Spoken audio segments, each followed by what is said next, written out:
in association with. Halo, apa kabar? Gua Panji Pragiwaksono, senang sekali bisa kembali bertemu di The Incredibles, where incredible people share their incredible journey, sebuah kolaborasi antara Asus dengan CNN yang tentunya didukung oleh prosesor Intel Core 11th Gen, breaking the boundaries of performance for thin and light laptops. Dan kali ini adalah episode yang sangat spesial, karena kali ini kami menghadirkan seseorang yang diyakini akan menggenjot views. Karena Panji Pragiwaksono segitu-segitu aja level kebintangannya. Padahal sudah dikontrak sampai ujung. Beliau itu menghiasi obrolan-obrolan dalam tanda kutip warung kopi. Orang pada ngomongin apa yang beliau ceritakan, apa yang beliau pikirkan. Ini video yang sangat menarik. Tidak sabar untuk menjelajahi isi kepalanya, pengalaman hidupnya. Indonesia mengenal beliau dengan julukan Bosman Sontoloyo. Terlahir dengan nama Mardigu Wowi Prasantyo. Selamat datang Pak Mardigu. Terima kasih udah diundang Mas Panji. Iya, kita nih kayak udah akrab aja ya, kayak udah sering ngobrol. Sering salah soalnya. Karena yang nonton banyak anak muda nih, Oke. Pak Mardigu, biar gampang masuk di mereka, kita gua lu gitu. Insya Allah masih bisa lah ngomong lu gua. Dapat. Oke. Itu rambut dicat apa enggak sih kok? Kayaknya gua harus chat nih, kalau nggak putih semua nih gua. Iya, biar agak turun dikit usianya. Iya, Ini gua naikin karena gitu ya? emang tua. Jadi kita memper lah. Oke. Tapi terima kasih banyak udah hadir ke sini. Nggak sabar untuk ngobrol. Walaupun gue bisa asumsikan nih, Pak Mardigu, banyak pertanyaannya. Ya. Lo pasti udah pernah jawab sebelumnya. Sebenarnya enggak sih kayaknya. Oke. Gua nggak tahu perlu mau nanya apa. Ya, kita mulai aja sekarang Oke. ngobrol-ngobrolnya. Yang Oke. pasti ini akan jadi sesuatu yang harapannya bisa ngasih masukan, bisa ngasih inspirasi untuk modal untuk melakukan usaha atau melakukan apapun yang kita inginkan, karena pengalaman hidup beliau tuh keren sekali. Kita bisa mulai dari sekolah yang sekilas sebenarnya sekolahnya tuh kalau didengar ya itu istilahnya intriguing sekali gitu, menarik gitu. Beliau kuliah di San Francisco, bidangnya adalah Criminal Mind and Forensic Investigation. Kalau kita alih bahasakan secara harfiah, itu kuliah yang mencermati pemikiran orang-orang kriminal. Kalau forensic investigation tuh apa ya sebenarnya gitu? Ya, investigasi biasa sih sebenarnya. Tapi untuk bukti. Forensik untuk itu bukti- istilah untuk yang bukti saya sering lihat di kriminal ya. film-film detektif soalnya. Untuk bukti kriminal. Untuk crime, untuk bukti crime. gitu. Tapi forensik tidak selalu ada tindakan pidana atau crime sih. Oh, itu adalah sekolah yang jalan berapa lama ngomong-ngomong? Jadi bachelor tetap 4 tahun, master degree-nya sebenarnya 1,5 tahun, tapi gua nggak sepinter itulah gitu ya. Thank you. Jadi thank you Mbak. Kenapa tadi? Jadi gua kan nggak sepinter itu, jadi agak lama gitu.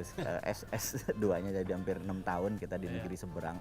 Nggak sepinter itu atau banyak party-party kanan kiri? Kayaknya begitu itu. San Francisco banyak mahasiswa, dunia muda. Ini Ini kan sekitar tahun berapa kalau boleh tahu? Pulang ke Indonesia itu tahun 91. Tahun Jadi 91. udah tua juga gue ini. Iya, nggak apa-apa. Masih seumuran sama gua, sama lu nggak. Oke, jadi gimana tuh ceritanya bisa ngambil kuliah itu? Karena sebenarnya sejauh yang gue tahu, sebelumnya kan kuliahnya bisnis arahannya. Ya. Cerita sedikit. Jadi waktu SMA sih kita ijazahnya biasa-biasa aja, 6. Ada satu tinggi 8 itu agama gitu ya. Tapi Oh, ya nilainya doang, perilakunya minus. Bagus. Aman kayaknya ditayangkan. Terus. Kebetulan CCM gue, cita-cita mulia gue adalah sekolah ke negeri seberang gitu ya, walaupun dengan nilai 6. Zaman dulu ada Pak Habibie itu ngirim mahasiswa banyak ke Eropa, terutama ke Belanda dan Jerman gitu ya. Wah, gue mah pengennya ke Amerika gitu, nggak pernah geser mimpi gue tuh dari kecil, dari SD, SMP, SMA, walaupun di kampung gitu ya.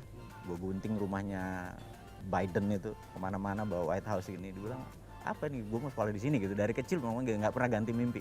Walaupun dibilang gimana cara orang kampung kita bisa ke sana, rumah lu masih berlantai tanah gitu, ya namanya juga cita-cita, bener nggak? Dan suatu hari entah bagaimana kita berangkatlah ke negeri seberang.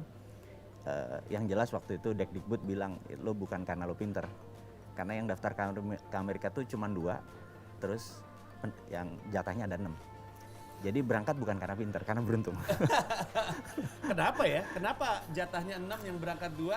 Apakah itu karena yang lain harusnya ratusan, ribuan malah yang mau berangkat. zaman dulu ke Eropa gitu ya, tapi nggak tahu ke Amerika waktu itu tidak semenarik Eropa. Mungkin ya itu lucky blow aja, lucky chance dalam kehidupan ada sesuatu yang tahu dijalanin. Nah, kita nggak bisa milih jurusan, bachelornya adalah applied psychology in business. Jadi bukan terapeutik, bukan psikologi yang terapeutik, tapi applied psychology. Misalnya kayak ada sebuah perusahaan, orang lain jual kopi lebih enak, orang lain jual kopi lebih murah misalnya. Kenapa Starbucks lebih terkenal? Ternyata dia bukan kopinya yang enak, tapi dia tahu bahwa dudukan ini yang lain 46 cm, dia 42 cm. Kemudian mejanya ini tingginya, kalau cewek ketinggian gini roknya nggak nyaman. Dia ergonomik sekali, dia ngukur sampai yang berdiri, dan psychological factor itu yang menentukan duduknya, nyamannya, space ininya. Itu psychological factor. Ini kuliah yang saya sendiri jadi pengen ngambil, dan saya baru tahu umur gua 42, Pak Mardigu, gua baru tahu ada kuliah kayak begini. Jadi ilmu yang seperti itulah yang disebut applied psychology in business. Jadi aplikasi psikologi untuk bisnis dan lain sebagainya. Dan ya itulah latar belakang bisnis. Kemudian S2-nya juga nggak bisa milih, yaitu Master Criminal Mind and Forensic Investigator. Jadi ya udah, di situ banyak mempelajari tentang ekspresi wajah, tentang bahwa tubuh manusia ini punya banyak major muscle, tapi di wajah ini ada 400 minor muscle yang kalau lo kecewa, lo kesel, lo sebel, mukanya bergeser, kita bisa tahu pikiran orang dari ekspresi wajahnya. Jadi the truth is all over your face. Wow. Jadi kalau kita kasih high stake question, lo jawab, gue tahu. Oke, lo sebenarnya begini gitu. Itu contoh-contoh aja. Kemudian kita ngambil yang namanya state sponsor terrorism gitu ya. Jadi tindakan teroris yang dilakukan oleh negara gitu. Nah, itu disebut teroris 5.0. Nggak banyak, sekali lagi itu tahun 91, terus kembali ke Indonesia, harusnya gue baru tahu, oh gue ternyata inilah yang membiayai gue selama ini. Tapi ternyata degree atau informasi terhadap state sponsor terorisme itu menjadi threat di zaman Pak Harto. Karena yang melakukan state sponsor terorisme adalah Pak Harto. Beliau sendiri, jadi itu dianggap ancaman, jadi gue dilepas, tidak harus melanjutkan ikatan dinas 10 tahun. Itu alhamdulillah bagi gue nggak serve itu. Tapi di situ ada sebuah bank swasta yang melihat potensi gue tersebut, gue ditarik, direkrut, masuklah ke bidang usaha di perbankan, posisinya namanya treasury department gitu. Ini bidang yang sangat langka, bidang yang jarang gitu. Biasanya asing semua yang berada di sana. Jadi kalau fungsi bank adalah menerima dana masyarakat dan menyalurkan kembali ke masyarakat. Apa yang terjadi kalau bank tersebut tidak bisa menyalurkan? Mau nggak mau uang itu mengendap. Jadi Mas Panji punya uang 1 triliun, lo dapat 5%, 50 miliar setahun, tahu-tahu nggak bisa disalurkan, bank pusing nih, dia harus menyalurkan sektor yang lain. Nah di sinilah ada money makes money, uang bekerja untuk uang. Jadi ada money market, pasar uang, ada interest market, pasar bunga, terus ada call night, ada high yield fund, obligasi, bond dan lain sebagainya. Nah portfolionya kita putar di situ. Jadi baru di sini kita balikin lagi. Jadi kalau orang punya uang banyak taruh di bank, bank punya uang banyak kelebihan dia taruhnya di treasury gitu ya. Nah, 5 tahun gue di sana, blessing sekali karena sedikit juga orang di dunia memiliki keterampilan seperti itu. Akhirnya di tahun kelima, tahun 96 gue lihat ada peluang untuk membuat usaha sejenis. Gue buat bukan spin off sih, kalau gue punya banknya spin off. Gue buat sendiri perusahaan yang mengelola. Jadi karena ada bank devisa yang tidak boleh melakukan transaksi treasury seperti internasional seperti itu. Jadi klien-klien gue waktu itu bank. Jadi, nah portfolionya sangat besar untuk seorang uji kelamin waktu itu, usia jigo kelakuan minus. Masih jigo, masih 25, 26. Wow. Jadi very interesting lah perjalanan setelah itu. Tapi walaupun itu menarik sekali ya. Tadi lu bilang Pak Mardigu ada banyak yang sifatnya, kalau lu sendiri sih ngakunya beruntung. Kayak beruntung dilepas di ikatan dinas sehingga punya peluang untuk kerja di bank. Betul. Beruntung punya latar belakang pendidikan yang ada criminal minds and forensic investigation sehingga ada dampaknya kepada apa yang lagi diusahakan di bank dan ada bikin usaha sendiri. Beruntung untuk bisa jadi 2 di antara slot 6. Ya. Nah, banyak yang bilang orang yang beruntung itu sebenarnya adalah orang yang melakukan persiapan sebenarnya tapi ketemu dengan kesempatan. So being lucky is being prepared. Meeting with opportunity gitu. Menarik. Apakah sebenarnya memang betul beruntung karena mungkin ada kuasa Tuhan juga, tapi apakah sebenarnya emang lu tuh sebenarnya gue tuh mempersiapkan, gue emang pengen ke Amerika Serikat, gue siapin aja gitu. Gue nggak pernah mikir segitu dalam masalah spiritual. Gue nih agak masih belajar lah. Ya, gitu. nilai doang bagus ya. Nilai doang yang bagus. lu lebih wise. Begitu lu ngomong kayak gitu, gue baru ngeh juga. Enggak, karena gue juga, ya. nongkrong sama orang pintar harus belaga pintar, Pak Mardigu. Terus ya mungkin ada benernya, tapi mungkin karena air mata kita udah kering kali ya, gitu ya. Painnya udah banyak kali ya. Udah di bawah, mantulnya udah nggak ada lagi kecuali ke atas gitu kan. Nah mungkin itu akhirnya gue cuma lihat atas aja ke depan, gue mau itu udah, karena gue tahu di ini nggak enak, miskin tuh banyak nyamuk gitu ya, nggak ada kipas anginnya nggak ada gitu. Barang termewah di rumah cuman gorden, karena kalau dibuka barangnya kosong gitu kan, jadi gordennya barang keren. termewah gorden, pas dibuka kosong, lucu sekali. Pak Mardigu yakin nggak mau jadi pelawak aja? Jangan, gue harus belajar ada sama lu. duitnya. Ada sih duit saya semua tapi jangan diambil. Nah, kita jadi paham karena orang tahu, ini yang nonton tahu bahwa lo kan punya banyak usaha. Sebenarnya ada 25-an kalau nggak salah. Yes. Karena tadi mungkin 30-an tapi mungkin karena pandemi ada dampaknya juga. Harusnya. Dan sebenarnya kalau dihitung-hitung secara total lebih kali ya, tapi kan karena ada kerja sama yang lanjut segala macam. Nah, jadi usaha itu adalah awal dari semua wirausaha lain. Betul. Jadi itu istilahnya pas gini toh cara buat money berdasarkan kekuatan diri sendiri gitu ya. Baru lihat angle itu baru dilihat. Tadinya kan ada datang dari ya gajian gitu, terus menggaji diri sendiri itu ternyata nggak sederhana masuk gorong-gorong gitu ya, atau digaji orang gitu. Nah gue pikir di situ benar kebuka, tapi walaupun sekarang ada sekian puluh, tapi jujur aja mungkin yang gue jalani lebih banyak dari itu, udah lebih dari ratusan, dan ada yang rugi, ada yang mitranya ngabur, ada yang nggak dapat izin dan lain sebagainya. Dan yang gue sebut survive atau company itu bagus emang harus di atas 8 tahun. Jadi gue nggak pernah bilang bahwa perusahaan yang 2-3 tahun gue klaim sebagai sebuah ini perusahaan jalan. Enggak lah, kalau gue bilang segitu memang panjang-panjang yang perusahaan itu gitu ya. Dan nggak gampang loh buat perusahaan di atas 5 tahun. Jadi 5 tahun patokannya? Iya, 8 tahun malah gue. 8 tahun? Jadi kalau gue bilang, gue punya perusahaan 5, itu pasti 5-nya di atas 8 tahun hidupnya gitu. Karena yang lain mungkin ada 2 yang lagi jalan masih 3 tahun, itu masih baby. Dengan apapun bisa diswallow, ditelan sama kompetitor kita dan lain sebagainya, masih banyak. Dalam 20-an perusahaan ini, lu tuh posisinya operating semuanya atau ada 10 operating, sisanya komisaris, yang mana role-nya? Karena gue punya satu perusahaan, Pak Mardigu, dan gue pusing, stres. Jadi gue nggak bayang. Pertanyaannya. Jadi gini, gue tuh berbisnis bukan about what atau dagang apa atau produknya apa, tapi berbisnis bagi gue adalah who run the show. Jadi who adalah segalanya bagi gue. Gue adalah tipe kreator, gue mencipta, gue tertarik sama penciptaan, mencipta. Jadi menjalankan tuh belum pernah menarik dalam diri gue. Gue selalu hire profesional, dan hire profesional ini agak royal. Selain dia dapat stock option, dia dapat diamond cut, dia dapat 10% dari net profit dan lain sebagainya. Agak royal. Karena itu orangnya loyal, karena dia mendapatkan apa yang dia keringetan sendiri gitu. Nah, jadi who is about who. Jadi begitu who-nya itu nggak ada, misalnya gue pernah buat restoran 2, chef ini partner gue terus meninggal, itu restoran gue tutup. Karena who-nya nggak ada gitu. Begitu diganti, taste-nya beda, orang beda, lain lagi strateginya, langsung tutup aja gitu. Jadi who adalah everything bagi gue. Jadi kalau ditanya tadi, gue cuman shareholder, habis itu who-nya aja gitu. Tapi menemukan who itu kan satu skill set tersendiri ya, Pak Mardigu. Apalagi ada orang yang pernah ngomong sama gue, dia bilang jalanin bisnis tuh banyak orang berpikir soal keuangan, banyak orang berpikir soal pajak atau hukum dan segala macam, tapi sebenarnya tentang orangnya, individunya yang ngejalanin. Banyak investor juga nggak ngelihat bisnisnya saat itu apa, yang jalanin siapa, karena yang jalanin itu kalau bagus dia bisa jalanin apapun.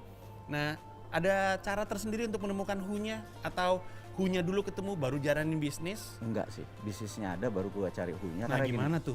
Hire profesional atau hire seseorang untuk run the company itu gampang. Karena yang penting kita tahu mimpinya. Nah, mimpi dia. Karena orang itu taat pada mimpinya, bukan pada taat company atau taat produk. Bagus Berhenti banget. dulu. Orang itu taat sama mimpinya. Ya, dia taat pada mimpinya sendiri. Jadi selama perusahaan kita, deal kita akan mimpinya akan tercapai lewat kita, dia stay. Ya, Gitu. ya, ya, ya. Jadi itu yang gue pikir gue akan ngobrol sama Mas Panji sama lo gini. Oh oke. Ya. Lo ada mimpi ini nggak? Ini kayaknya cocok nih gitu ya. Gitu. Mimpi saya sebenarnya jadi pemain timnas dan berangkat di Olimpiade. Nah, Tapi mati mimpi saya. Basket saya cuma mati itu. Tapi nanti mungkin ini menarik sekali untuk yang nonton ya, bahwa salah satu cara Pak Mardigu untuk milih seseorang adalah dilihat mimpinya. Di Indonesia banyak orang tidak punya keberanian untuk bermimpi bahkan. Setuju. Jadi ya Harus kita ajarin mimpi juga. Nah ada kedua, kalau dia nggak, mimpinya mungkin nggak terlalu besar, gue lihat how hungry dia gitu ya. Karena orang nggak bisa drive-nya gitu ya. Iya, orang kita tuh nggak bisa ngajarin bagaimana lu harus lapar, tapi lapar itu sunatullah, keluar sendiri. Nah begitu dia lapar, dia pasti find a way. Ya udah itu aja kita cari. Jadi kita nggak nyari orang pinter, kita nggak nyari orang yang smart atau apa yang full knowledge, S2, S3 terserah. Yang penting lu lapar. S2 foreign dengan gelar dari internasional lebih gua ambil gitu kan, gitu. Tapi dia tamat SMK dia lapar, kita sikat gitu. Itu menjawab banyak sekali pertanyaan, karena di dunia ini kita banyak sekali ngelihat ada orang bisa loh dia kuliah di luar negeri lama sekali, pulang nggak punya hungernya dan nggak punya mimpinya. Ya kalau selama silver spoon, golden platter di rumahnya ini ya dia nggak lapar gitu ya. Iya, Ya. betul sekali. Ya sudah, kita cari orang lain, somebody else waiting. Orang kalau terlahirkan dengan silver spoon dan silver platter gitu ya, untuk memicu dia punya hunger dan memicu dia punya mimpi, apa kira-kira yang sebaiknya orang ini lakukan?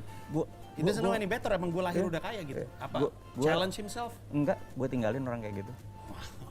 Wow. Terlalu banyak orang yang lapar di sini yang mau fight, bener nggak?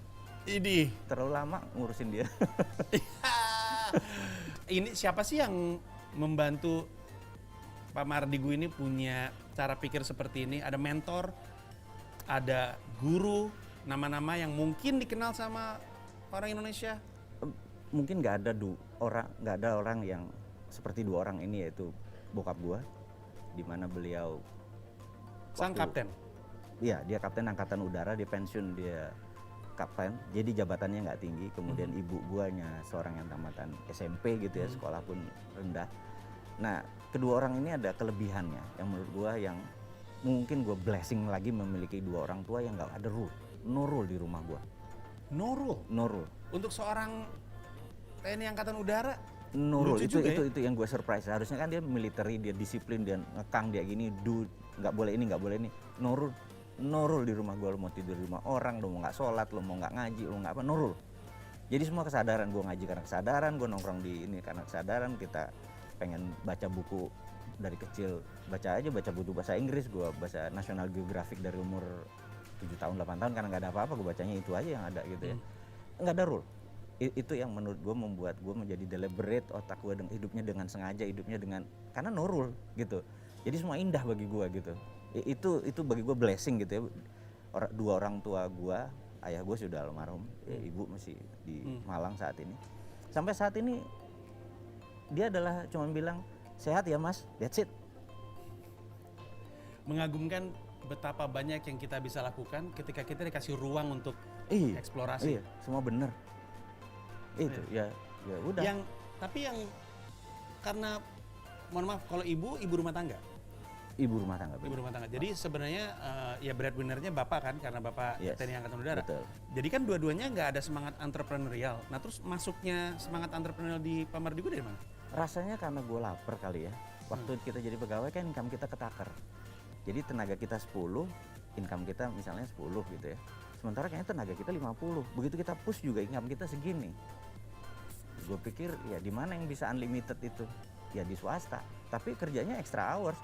Nggak ada tanggalan merah. Sabtu Minggu ya kerja juga waktu awalnya dulu. Jadi ya painful juga waktu kita menjalaninya. Jadi seseorang kalau ingin jadi wira usaha menurut gue adalah hilangin tanggalan merah. Hilangin namanya hari libur. Sampai lu achieve sesuatu ya, lu mimpi lu sendiri itu tadi gitu. Orang akan orang akan susah untuk berwirausaha ya. Hmm. Kalau salah satu impiannya adalah work-life balance ya. Karena susah. Di awalnya nggak bisa. Hmm. Bullshit itu gitu. Kita ngomong apa adanya, kita susah lah ngajarin orang seperti motivasi, ini kamu harus begini, ayo dong kakak. Itu mah di tempat lain, bener nggak? Tempat kita tell the truth aja lah, bener nggak?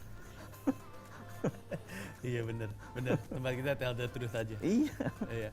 Nah, berarti pertama kali wirausaha kan 95, 96? Ya 96. 96 ke 2021, dengan begitu banyak bisnis yang dijalankan, ada banyak yang bubar, ada yang jalan. Apa pelajaran terpenting yang lo punya, yang sebaiknya diketahui sama yang nonton kalau mereka pengen berwirausaha? Tadi yang menarik itu soal rasa lapar dan mimpi, itu krusial sekali kan. Ada yang lain misalnya? Fight with regulator. Fight with? Regulator. Wow. Lo harus ngelawan regulator, karena regulator saat ini yang membatasi kita. Iya, nggak bisa punya inovasi kalau kita hanya bermain dengan aturan yang mereka kasih. Iya, contohnya kayak China ya, 1 minggu itu 5 unicorn. Singapura itu 1 bulan 2 unicorn. India tuh 1 bulan 3 unicorn. Indonesia 1 tahun 1 unicorn aja, insya Allah. Kita aja butuh waktu cukup lama untuk punya sejumlah unicorn. Saat ini kita ada berapa sih? 4 ya? Iya, tapi tetap aja maksud setahun ini nggak ada. Tahun depan mana? Ya insya Allah semua. Dan pandemi nggak bisa dijadiin alasan ya? Jadi, yang lain pada striving kok. Itu yang karena regulator harus learn a lesson bahwa nomor 1 kalau kita jadi regulator adalah break any law. Udah copotin aja dulu deh semua. Jangan-jangan ini salah main, salah pasang, salah main. Ya kita gitu juga nggak tahu siapa dan intelektualitas di balik orang yang bikin aturan. Agree. Jadi kalau tadi pengen berwirausaha yang kalau beli 10 jual 13 untung 3, lo bisa belajar dimanapun. Tapi kalau beli 10 jualnya 70, break regulator. Businessman ya atau entrepreneur tuh butuh mentor nggak sih? Ada question. orang yang bilang gini, salah satu yang lu mesti punya ketika lu mulai adalah mentor. Karena dengan punya mentor lu jadi nggak jatuh ke lubang yang orang lain udah pernah alamin gitu. Good. Gue punya mentor, ada banyak, dan kebanyakan mentor gue adalah partner bisnis gue yang senior gitu ya. Jadi cari mentor yang rekeningnya lebih tinggi dari kita, yang lebih soleh dari kita, yang lebih belajar dari kita gitu. Cari mentor yang benar di atas kita itu. Kalau kita misalnya 10 digit pengen 13 digit, ya mentor kita yang 13 digit gitu ya. Jangan mentor kita yang cari uang dari income kita gitu ya. Ya itu nggak pas. Pak Mardigu, tapi gue menemukan sebuah gejala. Itu kan tadi kan kaitannya sama growth mindset ya, keinginan kita untuk tumbuh. Kalau lu pengen berpenghasilan 1 miliar, ya lu belajar sama orang yang berpenghasilan 1 miliar. Jangan kelilingi diri lu sama yang receh-receh gitu karena Betul. Tapi kan harus punya growth mindset ya, keinginan untuk mau bertumbuh. Ada banyak banget orang, kita ketemu mereka 10 tahun yang lalu, skill setnya masih sama hari ini gitu. Oke. Itu kan susah kan. Growth mindset itu sesuatu yang innate gitu ya, ada di dalam diri kita, atau kita bisa, gue suka nih orang, gue kasih dia growth mindset. Gua belum menemukan cara menumbuhkan mindset kecuali baca buku. Oh wow. Jadi gue termasuk penggila baca buku gitu ya, 1 bulan minimum 1 buku. Tapi buku yang gue minat adalah geopolitik dan geoekonomi gitu ya. Dan itu buku yang menjadi temen gue, dan kebetulan kita punya kelompok yang untuk diskusi buku plus mitra bisnis gitu ya. Nah di sini growth mindsetnya pertama, padahal belum jadi mitra bisnis, pertama adalah mitra diskusi baca buku gitu. Salah satunya misalnya Gita Wirjawan lah gitu. Kita berdua kadang ya berdebat isi buku gitu ya. Akhirnya lama-lama jadi mitra bisnis ya gitulah kira-kira. Nah gue sarankan ke anak muda atau siapapun yang mau growth mindset, baca buku. Memang berat saat ini baca buku karena baca bukunya asing kalau bisa. Jadi ada 2 yang kita dapat, sekalian kemampuan bahasa gitu ya, terus kemampuan ininya lebih update. Tapi gue perhatiin hampir semua buku, terutama dari luar negeri, setidaknya ada audiobooknya ya. Ada itu kan? Itu bisa denger suara juga. Iya. Dan abis itu ya pastikan punya teman untuk diskusi. Itu kalau krusial. Bukunya nggak pernah tamat dibaca dan nggak pernah dapat maknanya. Krusial. Jadi misalnya ya gitulah.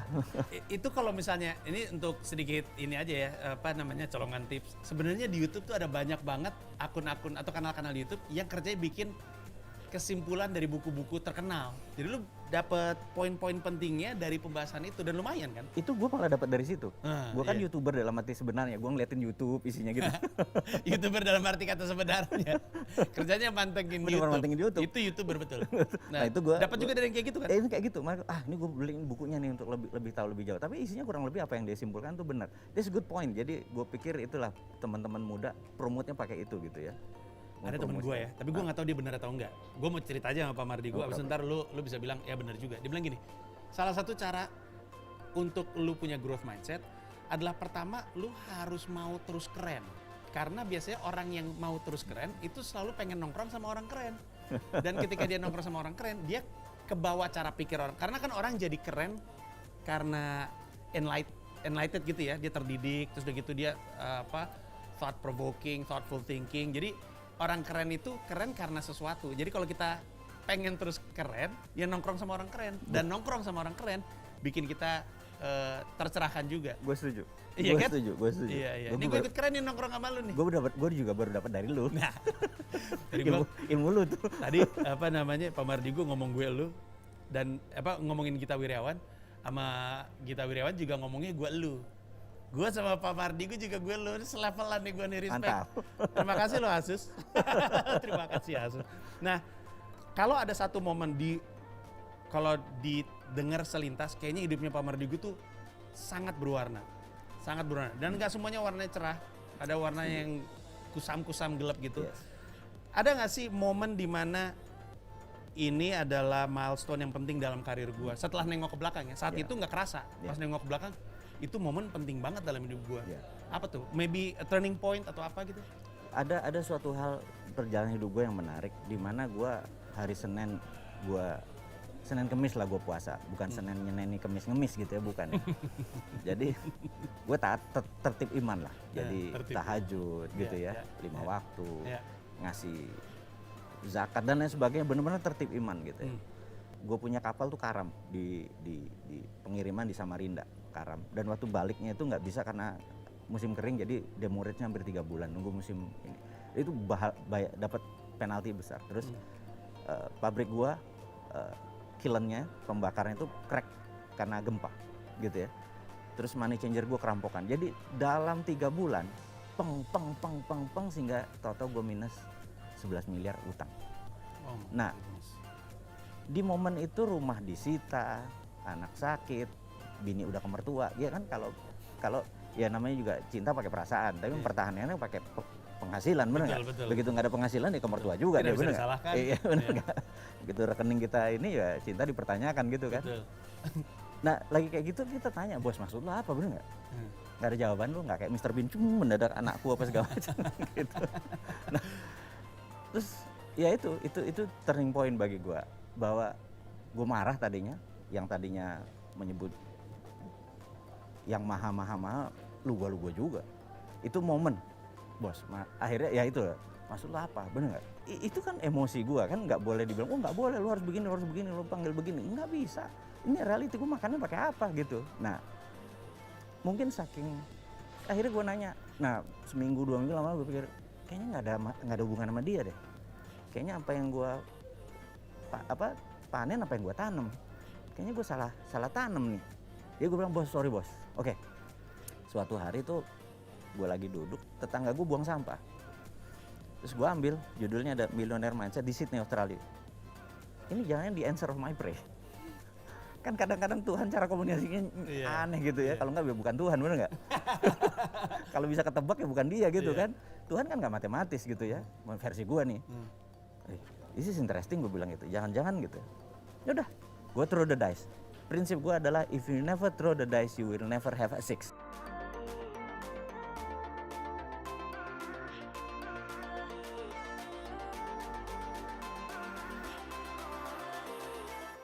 Benar nggak? Itu prinsip gue lah sebagai pejudi gitu ya. Gitu. Hidup ini adalah part of game dan part of gambling gitu.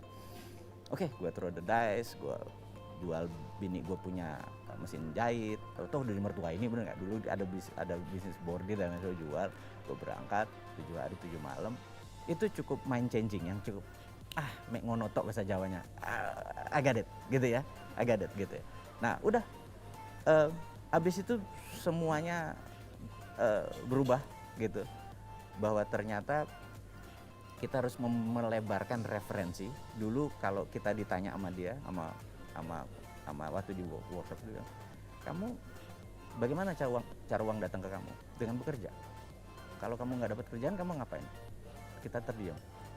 Dia bilang ada ribuan cara untuk uang masuk ke tempat kamu, tapi karena software kamu cuma tahu bekerja untuk dapat uang, maka yang ini nggak bisa masuk. Nah di situ dibuka bahwa ada ribuan cara. Nah mindset kita dibuka, ternyata selama lu punya profesi, selama lu punya dream, ya udah itu dijalanin. That's it. Gue dapet aha-nya gitu ya. Kita nggak usah ceritain di sini deh, karena bayarannya beda gitu. Iya, nanti itu urusannya beda lagi. Tapi itu menarik karena pemicunya adalah hungernya lagi. Yes, habis itu gue lapar. Benar, it's good. Benar. Nah kalau tadi analoginya adalah soal rolling the dice, kalau di basket tuh istilahnya you miss 100% the shots you didn't take.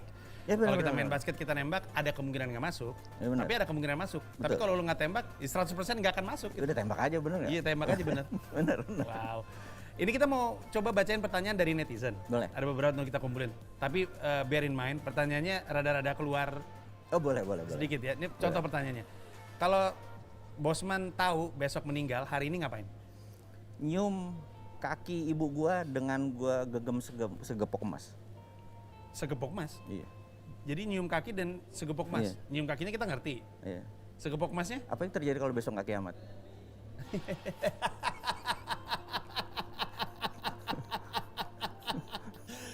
Aduh bagus banget lagi. Ini nanya yang aneh-aneh sih. Ini netizen nanyanya aneh-aneh. Punya lu sih Pak Mardigu. Coba Gus, itu bisa gue jadiin joke loh itu. Susah. Oke, satu lagi dari netizen. Kalau kita baru buka usaha, idealnya berapa lama sampai menghasilkan untung? Karena kan kita mesti ngukur ya. Kalau misalkan, kalau tadi kan lu bilang kan, gua sih nyebut bisnis gua setelah 8 tahun. Kalau sebelumnya masih muda banget, bisa mati, bisa dicomot. Dan kalau kita ingat Amazon ya, Amazon tuh baru untung dekade yang lalu setelah bertahun-tahun gitu. Cuman dia pintar aja meyakinkan investornya, shareholdersnya. Sebenarnya berapa lama idealnya sebuah perusahaan untuk menghasilkan keuntungan? Ataukah jangan-jangan untung tuh nggak terlalu dibandingin growth misalnya? Gimana nih? Kita tuh harus taat pada profit dan pada market. Harus taat pada profit daripada? Dan market. Oh dan market, profit dan market, oke. Jadi kita harus, ya dua itu. Jadi kalau kita taat pada profit dan market, kita jangan create sesuatu yang bukan yang ada di market. Jadi begitu kita follow the market is a big size, kemudian kita taat pada profit, harusnya pulang dari 24 jam harus make money. Wow. That's a rule. Wow. Tapi yang paling menarik itu taat pada market. Taat pada banyak market. orang suka ngadi-ngadi gitu ya. Nah, Gue bikin kita ada ya, market nggak pengen. Atau taat pada produk, ini gue ada produk bagus nih. Terus enaknya mau diapain ya? Lupakan. Nah, iya. Lihat aja marketnya, nggak ada produk kita bisa ketemu gitu. Jadi taat pada market dan taat pada profit. Kalau kerja jangan kayak yayasan gitu ya, harus ada duit yang kita dapat gitu. Kan gua kan kuliahnya desain produk ya, Pak Mardigu. Terus desainer produk itu punya tendensi untuk bikin produk bagus.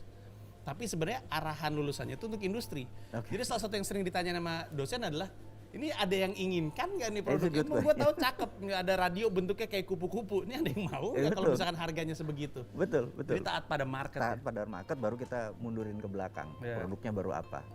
Gitu. Ini ada satu pertanyaan juga dari netizen, tapi kelihatannya udah sempat kejawab tentang gimana caranya punya cara ngebuka mindset lebih luas. Buku adalah jawabannya. Buku jawabannya, buku. Dan tadi pertemanan salah satunya kalau gue nggak salah, bener nggak? Networking ya. Bener. Ada lagi selain itu? Atau itu aja? How hungry you are. Lo lapar udah kalau kayak gitu. Selama lo lapar, rekening lo 12 digit juga lo jadi 14 digit gitu ya. Tapi ada orang yang 7 digit udah kenyang ya sudah gitu. Gitu. Wow. Kok gue inget ini ya? Inget film Wall Street Michael Douglas. Money Never Sleeps. Yes. Money Never Sleeps. Buas banget kan? Gitu. Buas kan. Ini conversation seperti ini sebenarnya gue nggak nyaman. Karena kan gue dikenal sebagai sisi yang lain gitu. Ini sisi gue lu gali jerohannya gitu ya. Bukan gue nih, Asus yang nyuruh. Jadi tahu nih orang penata binatang ekonomi gitu ya. Tapi pertanyaannya ya, usia kan masih, kalau gue merasanya usianya Pak Mardigu masih relatif muda. Secara on average, kalau sehat ya, kalau tidak ada aral melintang dan nggak tahu maunya Tuhan, masih ada 15-20 tahun lagi, mungkin 25 tahun lagi, masih ada yang ingin dicapai dalam hidup, atau saat ini yang nikmat adalah justru perjalanannya ketimbang tujuan akhirnya? Apa sih? Gue tuh kepikiran pengen punya umur 3 digit. Tapi gue pastikan sahabat gue juga bersama gue di umur 3 digit. Daripada Bayangin, sendirian kalau ya? lu umur 110, temen lu umur 60, bete nggak lu gitu ya? Nggak nyambung ya? Nggak nyambung. Padahal dua-duanya aki-aki ya? Aki-aki, bener Ini nggak? lucu Gitu. banget lagi. Gimana ini, terlalu banyak joke yang tidak bisa saya pakai. Lucu banget itu. Jadi ya gue berharap kita grow old together, main capsa together gitu ya sama ini. Terus see the world, karena the world is too beautiful. Banyak hal yang gue belum lihat.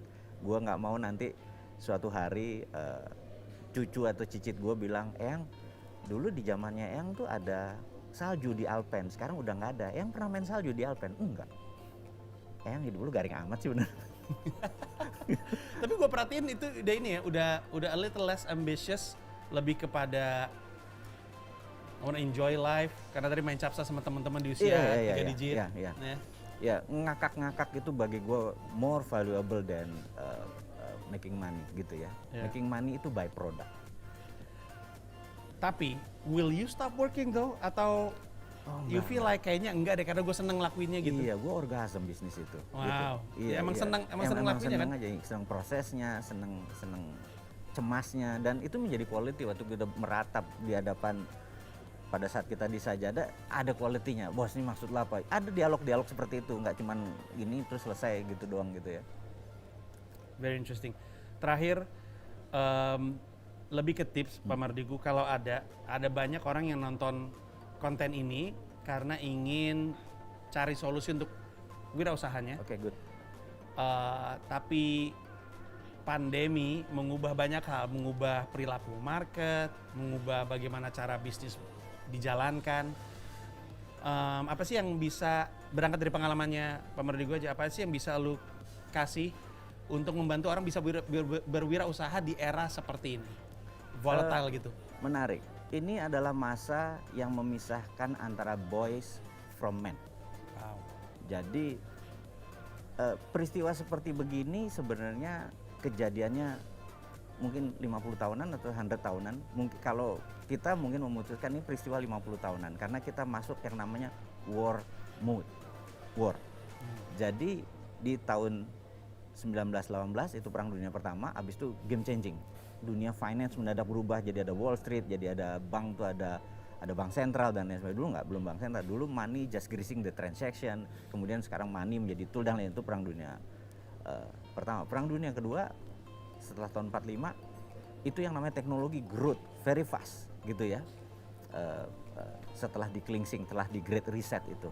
Nah, 2016-2020 itu terjadi trade war antara dua raksasa besar G2 ini, Tiongkok dan Amerika, dan saat ini dunia mengalami yang namanya biological war. Di semua dunia perang sama makhluk yang nggak berwujud gitu kan. Nah, siapa yang cepat keluar, siapa yang duluan ini adalah dia the winners, country ataupun produk gitu ya. Nah, di sini kita harus namanya decoupling. Kita udah nggak bisa berpikir mudah-mudahan suatu hari nanti kita akan kembali lagi. Forget it. Jadi kita harus sudah bilang decoupling itu keterputusan saat ini dengan masa lalu. Jadi bernegara pun akan baru, berbisnis, bersosialisasi, semua baru gitu ya. Jadi apa-apa yang bersifat brick and mortar atau bata dan semen akan gone. Semua akan menjadi maya dan digital. Jadi kalau kita punya toko 5 brick and mortar sewa, usahakan punya bisnis digitalnya karena sebentar lagi orang nggak datang. Jangan berharap nanti COVID hilang terus orang akan nongkrong lagi gitu ya. Nggak sesimpel itu Ferguson gitu ya. Jadi kita ngomong tell the truth aja bahwa war is forever, perang ini. Dan namanya perang ada masanya. Jadi kalau kita bilang di tahun 2020 mulai perangnya ya sampai 2025 lah, 5 years wars ini. Nah setelah itu semuanya baru, semuanya main di digital, semua akan masuk ke blockchain, semua akan masuk ke bidang-bidang baru. Dan kita sangat sarankan, pakailah marketplace, pakailah non-physical untuk memulai bisnis, pakai ghost kitchen gitu ya, nggak usah punya store dan lain sebagainya. Itu harus pivot dengan segera. Itu saran gua ke teman-teman yang ingin masuk ke dunia ini, terutama yang muda-muda ini gitu. Baik, Pak Mardigu, Makasih banyak. Makasih Pleasure. banyak mengizinkan gue untuk ngomong gua lu sama Pak Mardigu. No problem. Yang dibagikan hari ini sangat menyenangkan, sukses terus. Ada orang yang bilang a successful person or a leader has the responsibility to help other people grow. Yes. Dan moga-moga as a successful person, as a leader in your own right, membantu menumbuh kembangkan siapapun yang saat ini lagi nonton, supaya bisa dapat positive impact untuk yang lain. Sama seperti Asus yang sampai saat ini terus berkomitmen menghadirkan sesuatu yang luar biasa dengan teknologi yang terdepan, terutama dalam perangkat laptop yang relevan dan sesuai dengan kebutuhan masing-masing konsumen untuk membuat kehidupan mereka, lu dan gua, jadi lebih bermakna. Oke, belum selesai. Sebagai penutup, gue mau ngasih tahu today's incredible laptop ada 2 jenis. Yang pertama adalah ZenBook 14 UX435 dilengkapi dengan layar sentuh kedua yang cerdas. Jadi ada layar sentuh pertama dan ada yang kedua dengan software Screen Expert 2.0 tersertifikasi Tough Rhineland yang mengurangi paparan sinar biru yang pasti lebih aman untuk matanya lu.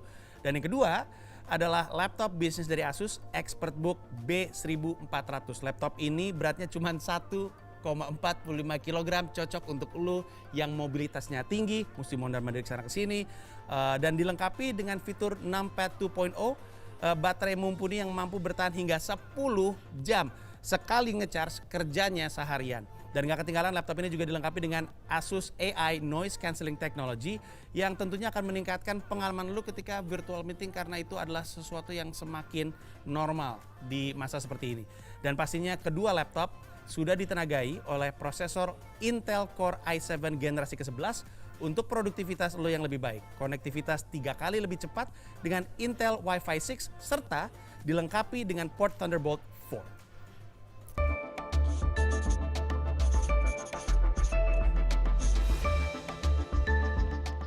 In association with